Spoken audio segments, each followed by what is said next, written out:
আসসালামু আলাইকুম। স্বাগতম জানাই আপনাদের প্রিয় চ্যানেল জানবেন তো শিখবেনে। আজ 21শে ফেব্রুয়ারি আন্তর্জাতিক মাতৃভাষা দিবস। বাঙালি জাতির আত্মত্যাগের গৌরবোজ্জ্বল এক দিন। 1952 সালে এই দিনের ভাষার জন্য জীবন দিয়েছেন সালাম, রফিক, বরকত, জব্বার ও অনেক বীর শহীদ। তাদের প্রতি রইল গভীর শ্রদ্ধা।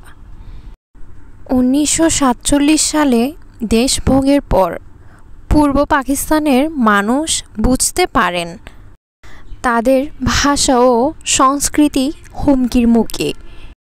1948 সালে উর্দুকে একমাত্র রাষ্ট্রভাষা করার ঘোষণা দিলে বাংলাভাষী জনগণের মধ্যে ক্ষোভ ছড়িয়ে পড়ে। ছাত্র সমাজ প্রতিবাদের নামে গড়ে ওঠে ভাষা আন্দোলন। চলুন জেনে নিই 21শে ফেব্রুয়ারির আরও কিছু ঘটনা।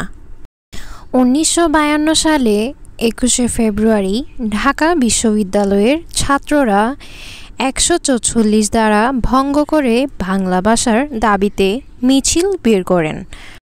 পাকিস্তানি পুলিশ গুলি চালান।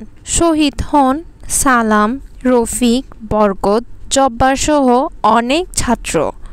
তাদের রক্তের বিনিময়ে আজ আমরা পেয়েছি বাংলা ভাষার স্বীকৃতি। 21শে ফেব্রুয়ারি অর্থাৎ আন্তর্জাতিক মাতৃভাষা দিবস। বাঙালির এই আত্মত্যাগের স্বীকৃতি আসে 1999 সালে, যখন ইউনেস্কো 21শে ফেব্রুয়ারিকে আন্তর্জাতিক মাতৃভাষা দিবস ঘোষণা করে।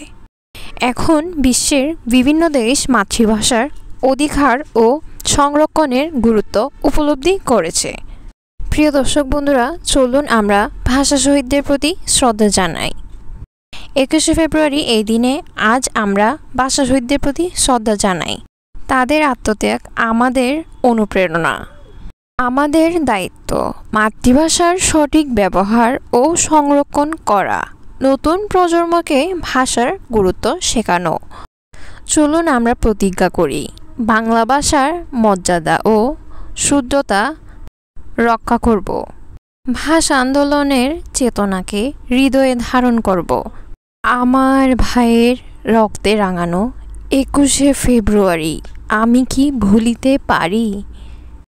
প্রিয় দর্শক বন্ধুরা, ভিডিওটি যদি ভালো লেগে থাকে লাইক, কমেন্ট, সাবস্ক্রাইব এবং বন্ধুদের সাথে শেয়ার করবেন। ধন্যবাদ। আসসালামু আলাইকুম।